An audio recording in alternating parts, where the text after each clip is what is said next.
d'Égypte, Bazouye Nandako comme un terroriste. Nous avons des images. Ils ont escaladé les murs.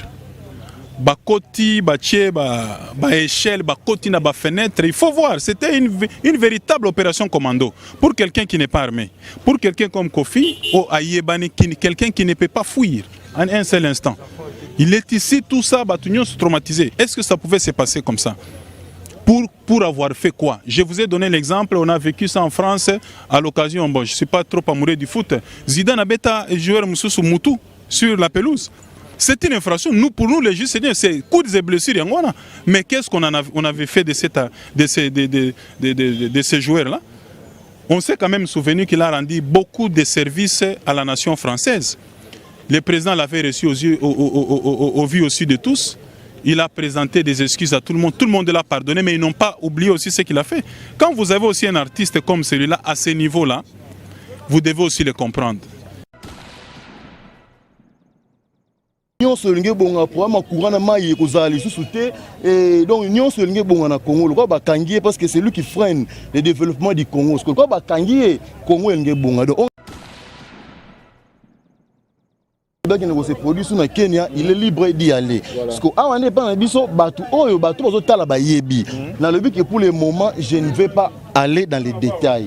Il y aura un moment où moi-même je vais vous appeler, on retrouvera la émission élaborée où on va tout dire.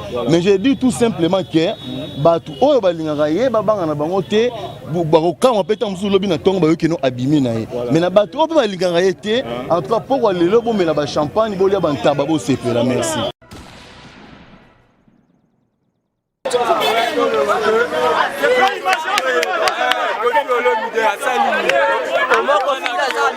Batika na bango ye ko wana danseuse ne so ba solo bien batika ye ko ni no pa o kano ka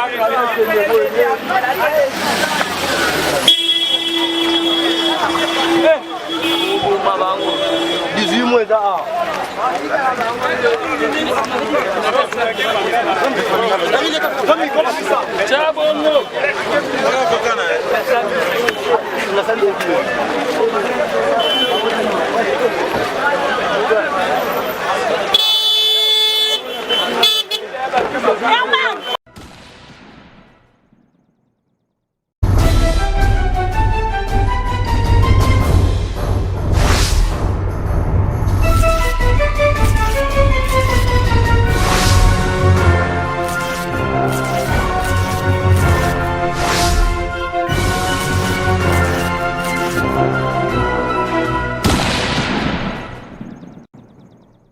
Salut Nabino Soto, vous s'appelez Ramakasi, et ça l'on Freddy Akimbe, Boté Bachiri, Kalita Badjo, Doli Lorea, O Boulinga Mingi Motona Vérité. Freddy Akimbe Lelo, Abimi Boebika Ngazaka, toujours derrière actualité. Nabimi Lelo pour Kofi Olomide, Azaki arrêté depuis le matin. Baki Kosoe Nandaku, Bakene la police, Awa, na grande instance, Isika Oyo, Makamu vraiment donc Bachiraka, Ramnion surtout ya Congo Mobimba, donc parquet général. Kofi Olomide, assassin qui déjà pardonné dimanche, Bolanda qui ont surtout et pas ya consort Nangaï, Maman Nabiso, Mami il est là, na Caribou variété, c'est qui vraiment excuse, Bamenga Rolim Bisaye na acte Oyo Asalaki. Mais bakangiye kaka tukwa bakangiye kaka ngai na équipe mumba ya www.cleboa.com, c'est-à-dire Papi Guéné, Pichumanga ya chéri ya qualité de la nation, Herman Amporio, Yvette Kalombo et Saint-Kitoko. Il fallait karatoya potozo kaka histoire oyo toyeba ndenge nini eroleka, est-ce que ba repesa map to ba repesa map te toye bango awa kaka na sima awa na moni déjà batutu bazali ba patu Ambroise bazali ba toni moi ba donc procès de la honte nous a mais pas patu Ambroise. OK ouais nakolukela le quadre quelque chose obi ba ko zoena tongo bazo sala audition anaki boye nauti komonaye là je viens de le voir. Il n'est pas condamné, contrairement à ce que les gens disent sur Internet. C'est vrai qu'il est en pleine audition. Le rapport est monté vers le procureur pour qu'il décide après. Mais là, comme tu sais, il est 15h. Il m'a vu et je sais que c'est qu'il prend d'habitude dans la pâtisserie nouvelle, à Liaraba. Je vais chercher vite fait pour que voilà. Mais pour ça, on est est-ce que Koffi Olomide a olala awa ou bien Koffi Olomide a ozonganda? C'est pas nous qui faisons la justice. Le verdict, ce sont les auxiliaires judiciaires qui le font. Mais ce qui est vrai, on n'a pas encore condamné. Donc laissons la justice faire son travail. Mais à mon avis, vous savez, il y a des procédures qui doivent être respectées, notamment l'extraterritorialité à Bafé. La justice congolaise n'a pas compétence normalement. Je crois que je ne vais pas abuser. Je ne suis pas dans le domaine de voir le fait qu'ils ne se sont pas faits dans une juridiction. Il y a Bisso Awawa, mais bon, que cela ne tienne, je ne sais pas exactement ce qui se passe ici, si c'est la danseuse qui a porté plainte ou pas. Mais de là où je viens, je vis le vieux, il m'a dit tout simplement qu'on l'a auditionné. On attend que le rapport final vienne du procureur. Mais sinon, l'inquiétude est là, nous espérons que la justice congolaise fera bien son travail. Voilà.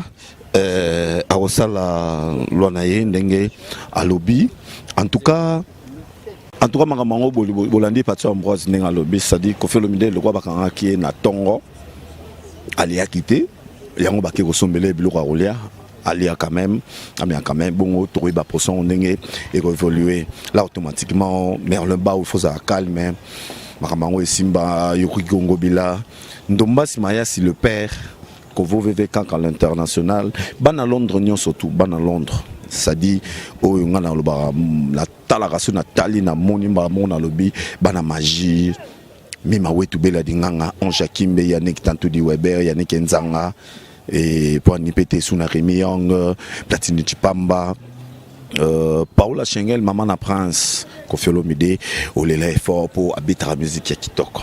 Voilà vraiment donc Jennifer Ndonga la oyebi au contredit ngate et dire Kimbe to bande mission na biso sikoyo to tala moni ba vie chaka Kongo na moni ba maître Tony Mwamba na moni ba Merveille Rambo na moni ba Rosa na moni maman na biso Alia na moni bango tout bazali awa donc to kutana bango papika bakiriku boss de boss sala no ki ya parce que oyebi kaka biso za ne bongo to kutana bango bongo tola na makambo simba quoi kitoko alobaka procès de la honte et zalaka bongo maître Mamba.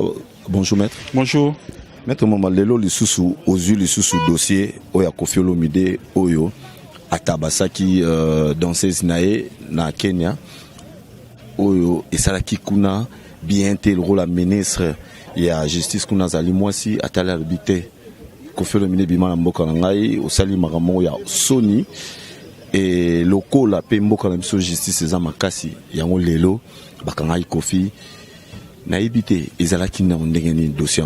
Non, bino nyonso bolandi yango. Je sais que Congolais nyonso quel que soit coin yazali information ya incident eleki na Nairobi tozia on a ba réseaux sociaux. N'est-ce pas?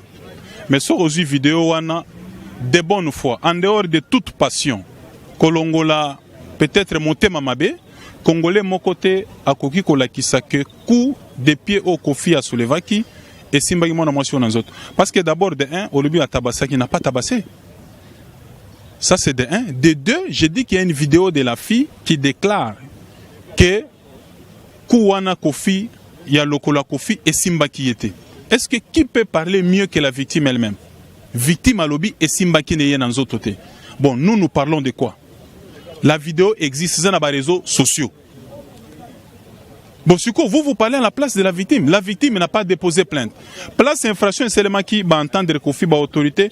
Ou bien, quel que soit les lots aux Congo, à Libanais, c'est l'infraction, Bakoui Kokangaye a jugé tout le monde a rien. Ce qui est infraction, c'est là qui est établi, Balinga Bakanga Koffi, Bachena Kashoka na Kenya Kuna. Mais tant qu'on va examiner, va trouver que infraction est établie, la fille n'a pas été fille et mon qui n'a pas été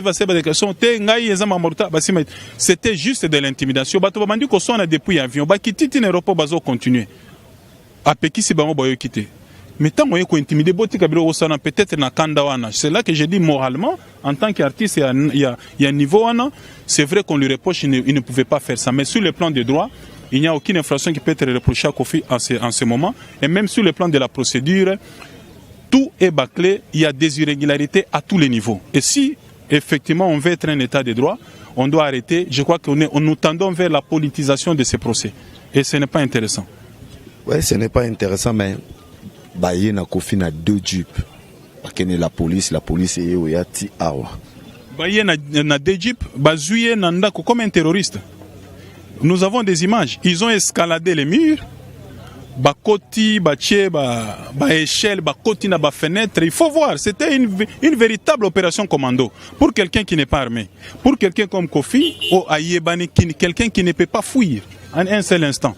Il est ici, tout ça, Batunion se traumatisé. Est-ce que ça pouvait se passer comme ça? Pour avoir fait quoi? Je vous ai donné l'exemple, on a vécu ça en France à l'occasion, bon, je ne suis pas trop amoureux du foot. Zidane a bêta joueur Moussou Moutou sur la pelouse. C'est une infraction. Pour nous, les juges, c'est coups et blessures. Mais qu'est-ce qu'on avait fait de ces joueurs-là? On s'est quand même souvenu qu'il a rendu beaucoup de services à la nation française. Le président l'avait reçu au vu aussi de tous. Il a présenté des excuses à tout le monde. Tout le monde l'a pardonné, mais ils n'ont pas oublié aussi ce qu'il a fait. Quand vous avez aussi un artiste comme celui-là, à ce niveau-là, vous devez aussi le comprendre. Il a fait autant d'années dans la carrière, il a honoré la femme. Kofi n'a fait que chanter la femme. Aujourd'hui, la femme ne peut pas dire non. Kofi n'a fait toute sa vie, n'a fait qu'honorer la femme. Alors, il y a cet incident malheureux-là, qui n'est pas une infraction, j'ai la fille, mais je vais le démontrer, et le moment venu, qui n'est pas une infraction. Et si les gens estiment que c'est une infraction, en tout cas, ça sera sur base des éléments étrangers du dossier. Mais si c'est pour le dossier est vide. Vous comprenez? Donc, n'oublions pas aussi tout ce que cet artiste a fait. Nous ne suivons pas, non, X a fait, X, Y a fait. Peut-être vous n'avez aucune relation, contact personnel avec Kofi. Mais c'est quelqu'un qui a des amis, qui a aussi des ennemis. Mais il ne faudrait pas, pour un simple incident, les gens en profitent pour régler les comptes sur le terrain judiciaire. Vous voyez? Donc ce n'est pas intéressant. On est en train de suivre, on fera tout ce qui est à notre pouvoir pour essayer de régler ces problèmes. Mais tout ce que l'opinion doit retenir, c'est qu'il y a de l'acharnement sur Kofi Olomide. C'est de l'acharnement. Voilà. Mais pour ça, on est ezokende. Map déjà, c'est fini dans le dossier ou bien dans le magistrat a auditionné. C'est quoi ça le rapport dans mon konzinaye? Balakisiye image ya oyo atombola ki lokolo même bisike komito kasa keleli. Parce que moi na mentionne Kofi avec l'opulence azanango sa corpulence sportive azanango soka beti moi na mentionne lokolo ane simbi mbele moi na mentionne la sur place. Mbele sur place, à la suite de ce coup-là, la fille serait tombée par terre. Le coup ne l'a pas atteint. On ne cessera jamais de le dire. Vous voyez? On ne cessera jamais de le dire. Et nous sommes en train de vouloir démontrer cela parce que, au-delà, il y a image, image Moussous Bino Boling Kotarate, Eza Oya fille a déclaré que Simba Kinga était Bonabo. C'était juste de l'intimidation pour bâtir Kosona parce que, mais tu peux les grimacer. C'est des grimaces. Un aéroport, vraiment. Un aéroport, c'est tout ce que nous déplorons peut-être sur le plan moral. À ce niveau-là, il ne pouvait pas peut-être. Mais à Obakangi, ce n'est pas devant un tribunal moral, n'est-ce pas? Nous sommes devant une instance judiciaire. Devant l'instance judiciaire, tout ce que nous faisons est consigné dans la loi. Mais lorsque nous prenons la loi, nous collationnons avec tout ce qui se passe, je vous dis que ça ne colle pas, c'est de l'acharnement. Merci. Merci.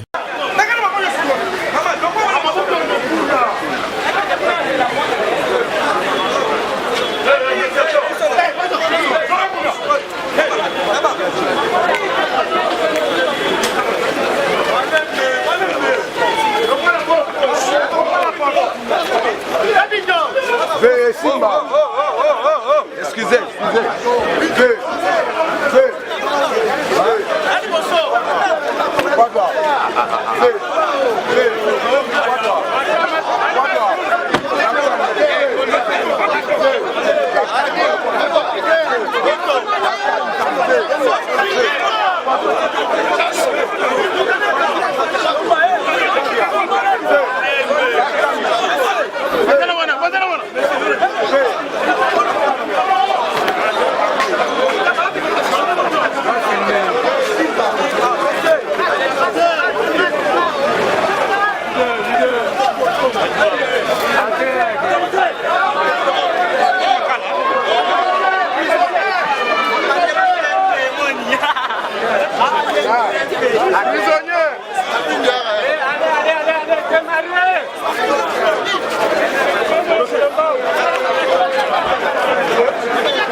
batika na bango ye po wana danseuse nyonso basolo bien batika ye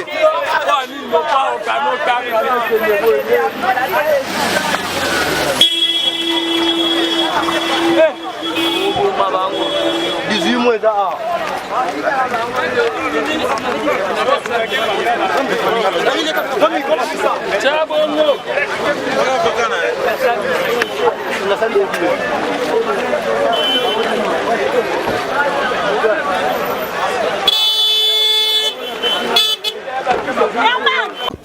Tous en parquet général, déjà vous monnaie grande instance.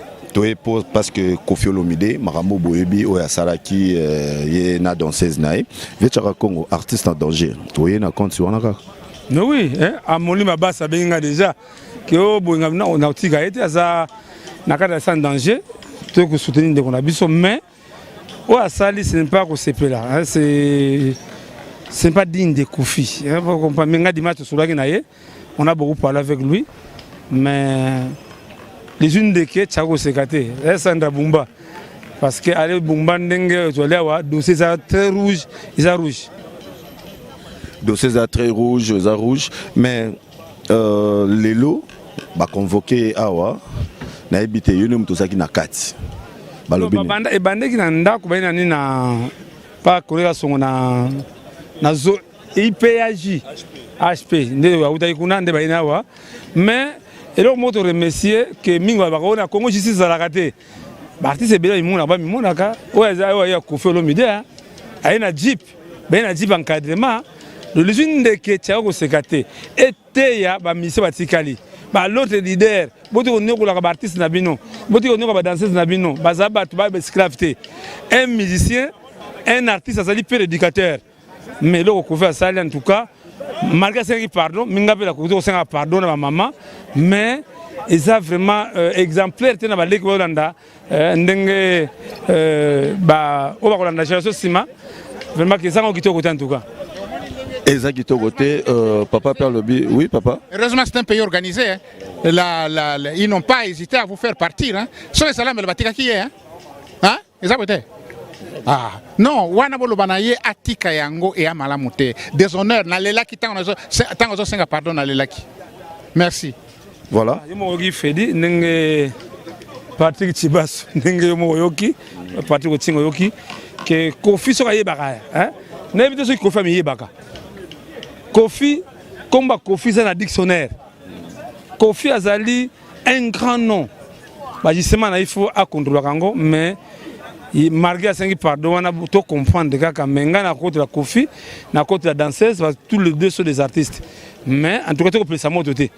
Hein, justice ça Moussa naie, na remercier même police nationale. Ils ont pas mis on a Congo, justice ça la raté, mais yo mon monia pas de justice. Na sengi les autres artistes. Les Kofi était à Bango parce que quand Kofi a bête à ministère, avec la danseuse, les autres artistes le font. Mais en tout cas, oyo ba moni likamba Kofi et peso mayele mais en tout cas ngana za nda regret minga niveau Kofi ayi ko se comporter ndengona te mais vietchara logo ozaki na dimanche lebo sola na ya loba na o ni netinda ki bon yema alipsa a comprendre kité alibima ko comprendre te bon ya ba biso bana ki Kongo ba kimpa biloko moko yaka en tout cas derima Karine Mokonzi ba te belo saka Kongo ndendo bedi Karine Mokonzi te. Moi, si elle est protégée, il y a la loi pour la femme. Loi à femme, moi, ça doit être faible. Moni, et puis Kofi Olomide, on doit la regretter trop. Parce que net ce que l'autre a mis à quitter des arts. Moi, j'ai proposé Kofi Olomide. Mais dans le modèle, c'est que tu as là, caché, c'est humiliant. C'est Kiti commence à humilier. Musique commence à humilier. De toute façon, il dit Kofi Awa, c'est déshonorant. Vraiment que et ça n'a pas semé en tout cas mais il faut bien à Zaransi hein quand il y a Diego musique qu'on fait Zaransi so ba dossier na Mugiawa en tout cas vraiment je ne crois pas qu'on fasse Andako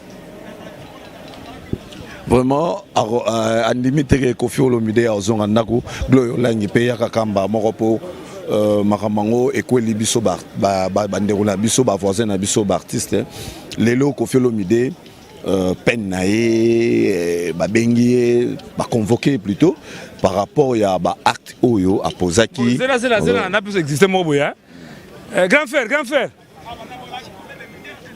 yaka bon voilà moi na pe bon aboyi kaloba hein voilà ça va bon to baiser yepé avec le dossier moi mais to doser kaka ils ont prendre le dossier avec le dossier sous côté Kofi to doser kaka ils ont prendre à ça pas Kofi bon monte dossier qui a bac ça dossier était vraiment que tout bon moto sanda bumba tout bon moto bisi bidala ni tout bon moto dori c'est ça va molima basa tout bon moto parce que Kofi to boya Kofi to boya so yete hein aza moninga na biso. Voilà, azamuninga miso gloria moi réaction na on par rapport à makambo yo ndenge leka. Pas vraiment eloko esalinga moi bien Freddy Akimbe salinga bien par rapport à quoi Kofi azaye morote hein. Biso ke na ba rep na bango tozanga ba caméra cachée na biso mona mambwele kaka. Solo ba bimisi Kofi pour caméra zaki na Kenya mais za ba leader musu to rotanga ba komo na bango te mais prochainement to le ba ima ba betara ba mettre na ba mbata ba manipuler ba danseuse na bango ba journaliste na bango même privé.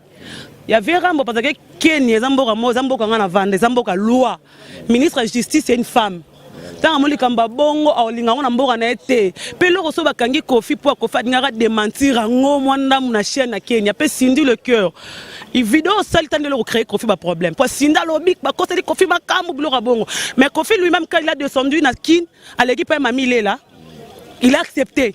À l'équipe n'a-t-il collé à 5 pardon. Ce que bimi mondenge mon côté. Mais le roi justice qui est déjà na minute au Kofi na Zambie même contrat na katanipe. Babi a commencé souté par rapport à acte sali.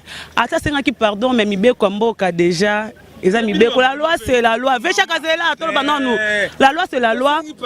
Te ko senga pardon problème te so senga pardon misa sima alinga ola msuji ba ngabe taper mutu alinga senga pardon. Fali pa linga sala nga senga pardon comme na niveau ante le roi Kofi d'abord za mo pao songa mbeli kutu batie munduki oya roya sima akobanga a respecter moi si après a respecter une femme de la rue a respecter maman te ka pondu na nzela a respecter danseuse de pas danseuse za mona musala to boite vecha kazela vechaka limsanga na bien lelo ozo connaître Kofi to bien le gagité dadu situli on connaît Kofi et on le boy bien ngote et so bien yakini ko connaître problème te ko beta ndeza problème. Oh, il faut que tu aies Kofi. Il fallait suspendre la kin.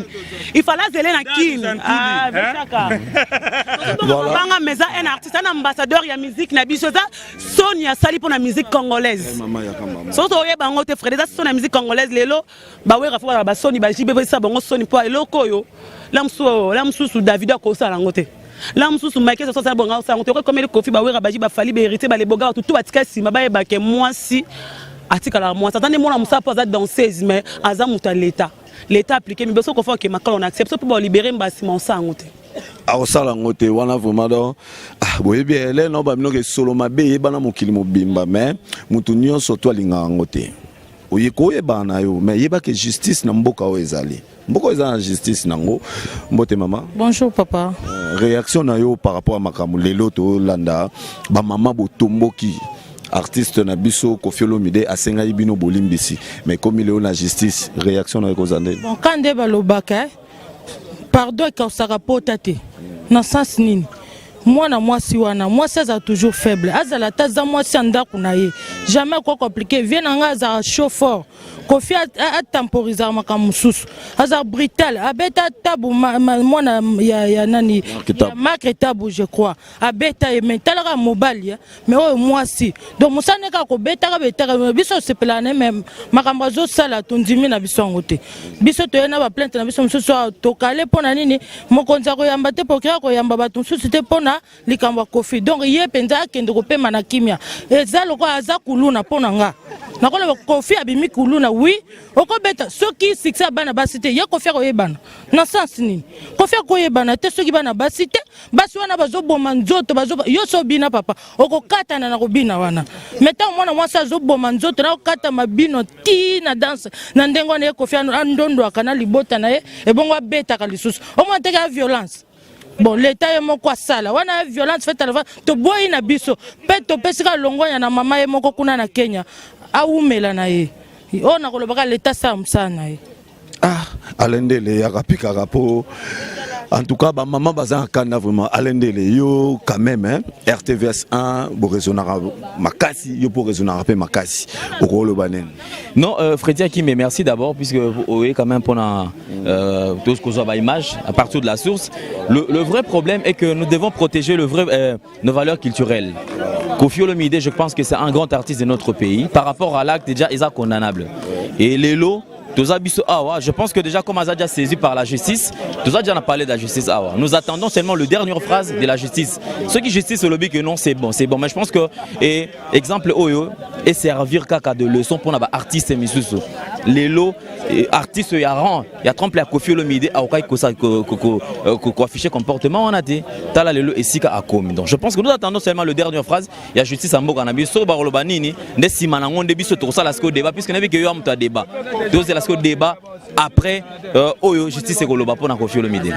Voilà vraiment justice et Goloba pour na Koffi Olomide Ndombasi Mayasi Merlin Ba ou Venangai Kovo VVK à l'international en tout cas to me gardé temporiser dans nos dossiers yo maman nangai réaction na yo to yebiki na makamnyo surtout mabe ezala kaka place bateau bazali batumi balé misatu basangane mabe ezala kaka mais pardon pezali frère Patrice Paimba pardon pour pardon et uta na Bible pardon nzamba yebiango Koffi Olomide senga bino pardon bino bolimbisi était trop milelo tina justice pour expliquer biso to ba maman to limbisier na sens que non oh ya sala ki asengi biso pardon na price to limbisier mais oh comme ya biso souteza marambo ya l'état monde yende de l'état ndazana nini ya décision asuka ko yukozwa parce que biso toza ba maman to yoki to limbisier mais totala ka biso nga kuna zana bureau na leka mbango na lipapa yoki non abazo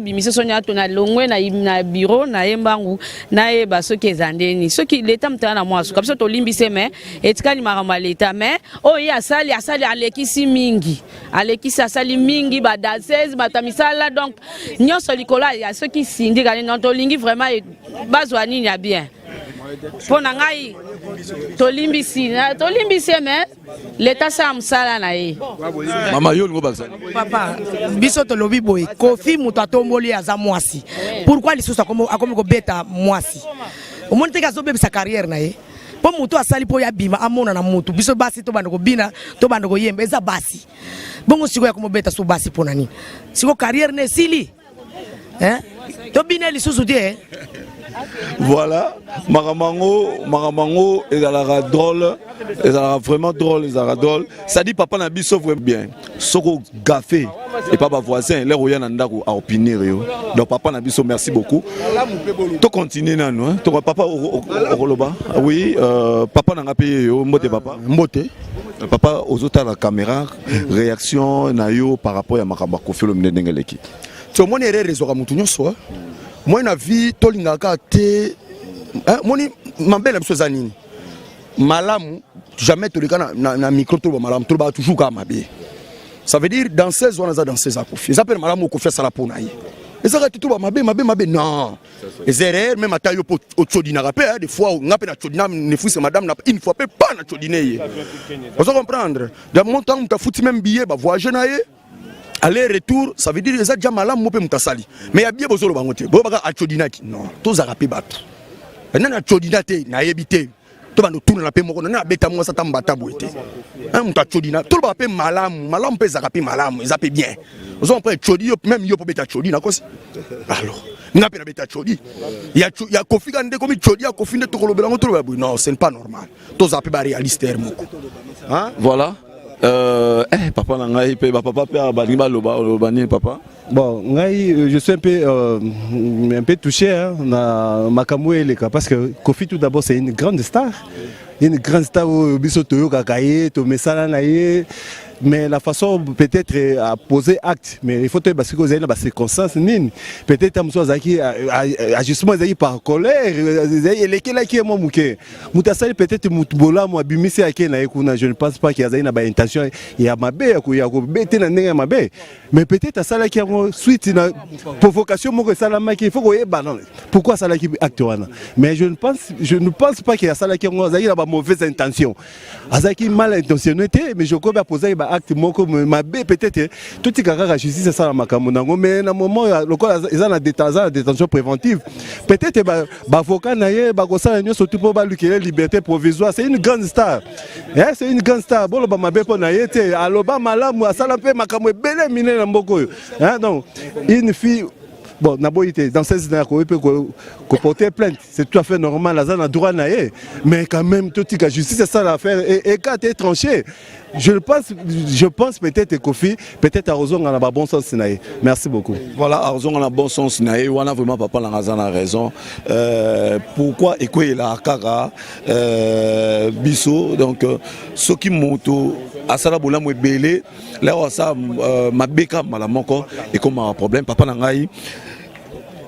Ça m'a déjà comme bima déjà tilibanda qui basi ba beti déjà map na ebité to la caméra go hospital moni biso nde toza boye to telemi na parquet ya grande distance tozo zela to kati kutu ba misa parce que biso pe toza ba fan ya mopao nde to telemi parce que to lingaka pe trop to lingaka bien na ndenge ayemba ka musique na ebani tout ça mais o yesalemi ya lelo ba mama balimbisa ye balimbisa ye no esalemi to boite balikisakana makasi te ozok ezate ka Kofi so asali kamo elel moko boye o Kofi asali boye Kofi so ki asali kamo eloko boye o Kofi asali boye non azali mutu moko biso tolingaka na kati na mboka na biso mais justice esa musala eye bandenge ko zango nini o esalemaki ozomona eloko nini esalemaki alors comme ba mama balimbisi pe na moni pe justice na biso pe ko